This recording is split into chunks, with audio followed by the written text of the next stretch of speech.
Bienvenidos compañeros, bienvenidos un día más aquí, a vuestra casa, a la Biblioteca de la Historia, un lugar mágico donde os enseñaremos la historia de una forma totalmente diferente, amena y divertida. Y hoy, para empezar esa historia que muchas veces no sale en los libros, lo haremos con tres grandes temas. Lo haremos con el primer vídeo, que hablaremos del Museo del Juguete de Figueras, un museo del juguete donde hay incluso juguetes de Antonio Fernández Changuete, ¿os acordáis de Changuete?, de Salvador Dalí o el expresidente de la Generalitat de Cataluña, Artur Mas. Allí están sus juguetes y allí los podréis ver e incluso alguno tocar. Hablaremos también de una frase típica que la reconoceréis en el momento que os pongamos el segundo vídeo, que es un vídeo sobre Ricardo III de Inglaterra.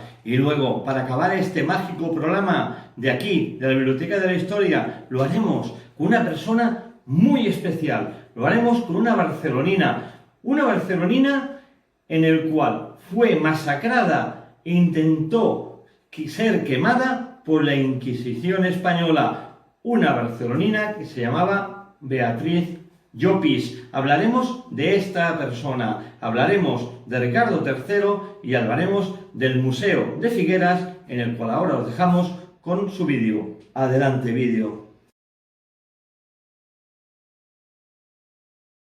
Hoy visitamos uno de los museos quizá más grandes de toda Cataluña y de toda España, datados y relacionados con la industria del juguete. Hablamos del Museo del Juguete de Figueras, en el cual cuenta con más de 4.000 piezas de hoy en día modernas, pero otras también de muy antiguas.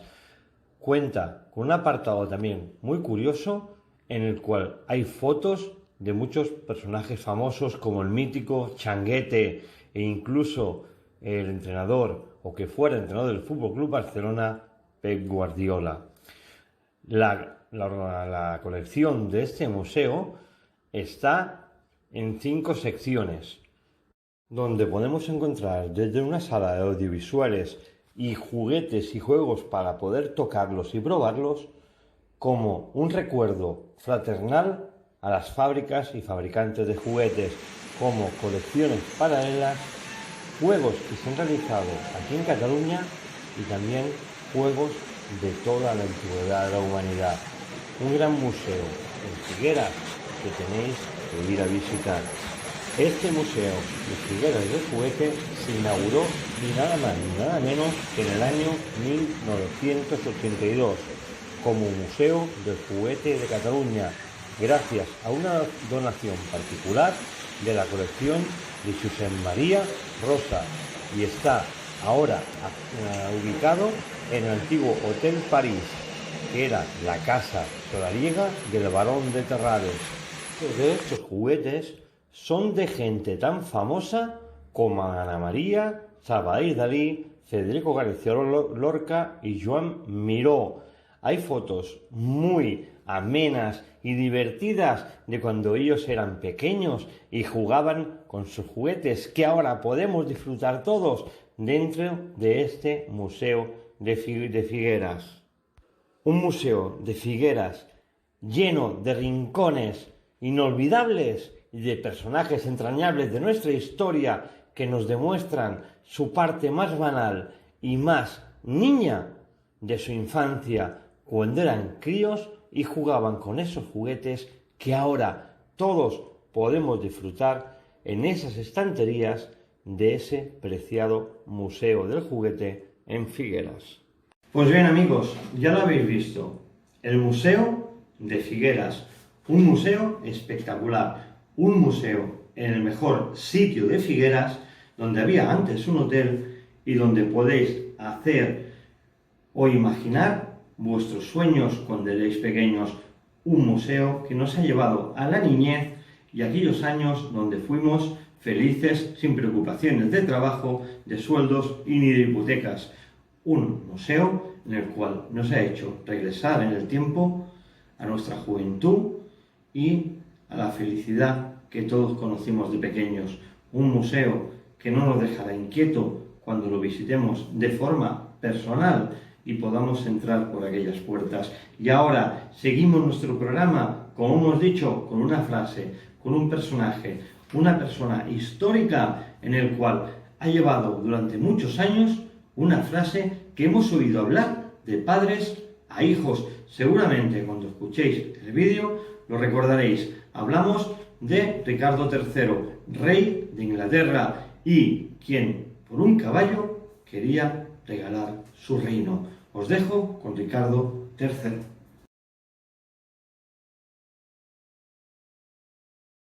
Buenos días, compañeros.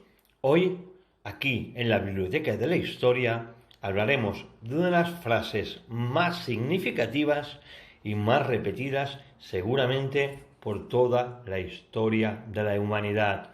Una frase de la Edad Media donde marca por su contenido y viene del rey Ricardo III de Inglaterra. Una frase que era: un caballo, mi reino por un caballo. Recordando esta frase, seguramente ya sabréis la historia que os vamos a contar. Esta frase se debe al rey Ricardo III de Inglaterra, y quien fue abatido un 22 de agosto de 1495 en plena batalla de la Guerra de las Dos Rosas. Tal era la magnitud del personaje que incluso Shakespeare le hizo una radiografía tachándolo de monstruo, deforme, impulsado por la venganza y con una infinita ambición de la que era capaz de todo por seguir ocupando el poder a través de su trono. Pero su ambición lo llevó a la muerte en dicha batalla. Y todo esto por no hacer caso a un pobre herrero, quien le advirtió que no tenía bastante hierro para poder preparar y herrar así a todos los caballos de su tropa y entrar en batalla. Pero el imperioso y ambicioso rey, desaconsejando dicha reclamación y advirtiendo al herrero que él se apañara con lo que pensara Ricardo y que éste se enfadaría con él y con su reino. Acto seguido salió a la batalla con su ejército para enfrentarse a las tropas de los Tudor de Enrique VII. Pero los dos ejércitos se encontraron en la batalla, en lo que es ahora la ciudad de Leicester. Por culpa de desatender el consejo del sabio herrero, el impaciente rey Ricardo III cayó de su caballo durante esa batalla y por culpa de una herradura que perdió todo por desatender al verdadero y el conocedor de la causa, que era el herrero, y al caer del caballo emprendió la huida, dejando a Ricardo III en el suelo totalmente indefenso. Este hecho hizo que la primera línea de batalla de las tropas de los Tudor, la que estaba formada por bandidos desalmados, se aprovechara de su caída y lo atacaran sin piedad. Justo antes de morir, sintiéndole hacer de la espalda enemiga, entrando en sus carnes, Ricardo III, con mirada de muerte y suspiros de clemencia, pronunció, balbuceando: un caballo, mi reino por un caballo. Y esta es la historia, o mitología, que perduró en el tiempo de un rey ambicioso con sed de poder, como lo hemos contado aquí en la Biblioteca de la Historia. Pero ahora nos vamos a la vida real. En el año 2012, un equipo importante de arqueólogos certificaron haber encontrado la tumba del rey Ricardo III en un aparcamiento de la ciudad de Leicester. En su esqueleto quedaba claro que no tenía síntomas de haber luchado, pero sí varios cortes en extremidades y algunos hachazos en la cabeza, síntomas que había sido abatido en el suelo sin presentar signos de lucha. Estas heridas y estas suposiciones podrían indicar que la leyenda que os hemos contado desde hace siglos se va contando sería probablemente la verdadera causa de su muerte. Ya lo sabéis, un rey ambicioso que en los últimos segundos de su vida cedía su ambicioso poder y su trono a cambio de un caballo que nunca llegó, muriendo en la batalla sin presentar herida y de la forma más deplorable, atacado desde el suelo sin poder hacer nada por él ni por su vida. Y así lo hemos contado desde aquí, desde la Biblioteca de la Historia. Pues bien, compañeros, ya habéis visto este segundo vídeo de Ricardo III, un rey que perdió la cabeza por irse a una batalla sin escuchar a su herrero, un herrero que le decía que no tenía suficientes clavos para herrar todos los caballos, pero todo y así se lanzó a la guerra de las dos rosas contra los Tudor. ¿Y qué le pasó? Pues por no escuchar la voz del herrero, cayó de su caballo y fue agredido y muerto en el campo de batalla sin poder incluso lidiar contra su enemigo, con hachazos en el cráneo, espadas en sus brazos, pero muerto, pidiendo clemencia e intentando cambiar su reino por un caballo. Un personaje curioso que seguramente todos hemos escuchado hablar. Ahora viene el último capítulo de hoy, un capítulo que nos va a helar la sangre, un capítulo que habla de una época aquí en nuestro país y en la ciudad condal de Barcelona, de la caza de brujas, de aquella mítica caza de brujas que la Inquisición española hacía contra quien pensaba o actuaba diferente a los demás. Una Inquisición que quemaba a las mujeres solamente por el hecho de ser diferentes. Os dejamos con el vídeo de Beatriz Llopis.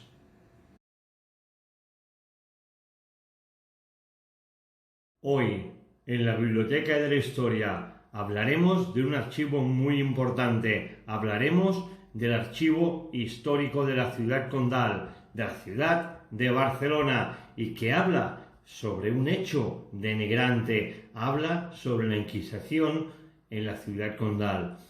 Y sobre todo, habla una sentencia sobre una barcelonina, la que hacía prácticas, según ellos, con el diablo.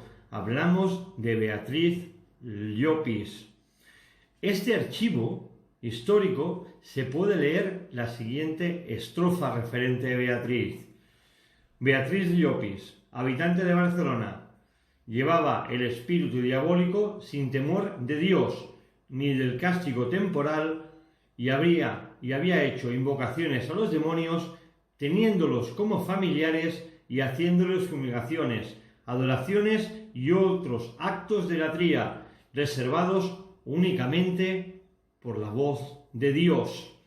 Esto es lo que reza en la estrofa del Archivo Histórico Nacional referente a Beatriz Llopis. Este hecho estaba relacionado en el Archivo Histórico de Barcelona y se titulaba por la Inquisición eclesiástica como cacera de brujas, tratando a mujeres perseguidas por sus prácticas heterodoxas que eran acusadas de herejes por llevar a término prácticas diabólicas, mujeres acusadas de brujas y de mezquinas. Estamos hablando de pleno siglo XV y donde Beatriz Llopis formaba parte de estas mujeres acusadas por brujería. En el documento 1454, conservado en el fondo del Archivo Histórico de la ciudad condal, tal como ha explicado el historiador Pau Castell Granados, Beatriz Llopis fue acusada en 1437 delante de la corte del Verguer por prácticas mágicas y mezquinas, pero al final, gracias a la intervención de la reina María, fue finalmente puesta en libertad en Manlleuta. Pero la justicia golpea dos veces y la segunda vez fue arrestada otra vez en el año 1454, donde fue otra vez detenida y juzgada por el procurador y fiscal de la Inquisición. Por suerte, por ella, después de traer pruebas por sus defensas, fue absuelta por el inquisidor Fray Jaume de Sant Joan por no poder rebatir su defensa. Los juicios por brujería celebrados en Cataluña y Andorra fueron desde los siglos XV hasta finales del siglo XVIII, una cacera de mujeres cruel y despiadada de más de 300 años para exterminar a todas aquellas mujeres que tenían un pensamiento diferente a las demás o no querían ser sodomizadas por la sociedad en la que vivían. Una manera de genocidio tapado por la Iglesia Católica que aún a día de hoy no ha pedido perdón por estos asesinatos en plaza, quemando a mujeres vivas, acusándolas de brujería. Un asesinato de la Iglesia Católica, que esta sí seguramente debería ser exterminada. Pues bien, compañeros, ya lo habéis visto. 3 magníficos temas que seguramente más de uno nos ha helado la sangre. El primero, cordial, alegre, simpático, en el cual nos ha llevado a través de una máquina del tiempo a nuestra juventud. Cuando éramos niños pequeños, una juventud que muchos dijimos que no queríamos olvidar. Una juventud en la cual no habían preocupaciones y que personajes como Salvador Dalí nos dejaron su imprenta y sus juguetes para que viéramos una historia del juego de los niños que nunca hay que olvidar. Un museo, el Museo del Juguete de Figueras, que os emplazo a que lo visitéis. También hemos hablado de un personaje muy curioso. Hemos hablado de Ricardo III de Inglaterra, un rey que estaba dispuesto a ceder su reino a cambio de un caballo, y todo por no escuchar las sabias palabras de su herrero, que le decía que no tenía suficiente hierro para herrar a sus caballos, y murió cayendo de él y masacrado por unos bandidos que eran la primera línea, digamos, de fuego o de avance de los famosos Tudor. Un rey que lo perdió todo por su cabezonería. Y también hemos hablado de una persona importante, de Beatriz Llopis, una mujer de Barcelona que la Inquisición española quiso hasta 2 veces matar o asesinar por decir que era una bruja y pactaba con el diablo, pero las 2 veces se libró, una por la Reina María y la otra por la defensa de su defensa, en el cual el fraile que lo juzgaba no tenía argumentos para poderla condenar. Una mujer inteligente que burló así la Inquisición por 2 veces. Una Inquisición prometida, avalada por la Iglesia Católica y que aún a día de hoy no ha pedido perdón por sus crímenes de guerra. Una Inquisición que no podemos nunca olvidar para que nunca más vuelva a suceder. Y esto ha sido todo. 3 grandes historias desde aquí, desde vuestra casa, la Biblioteca de la Historia, con toda la humildad de un servidor, David Flor, y con el corazón de todo el equipo que hacemos este programa. Como siempre os digo, os quiero, y hasta la semana que viene aquí en la Biblioteca de la Historia. Adiós, amigos.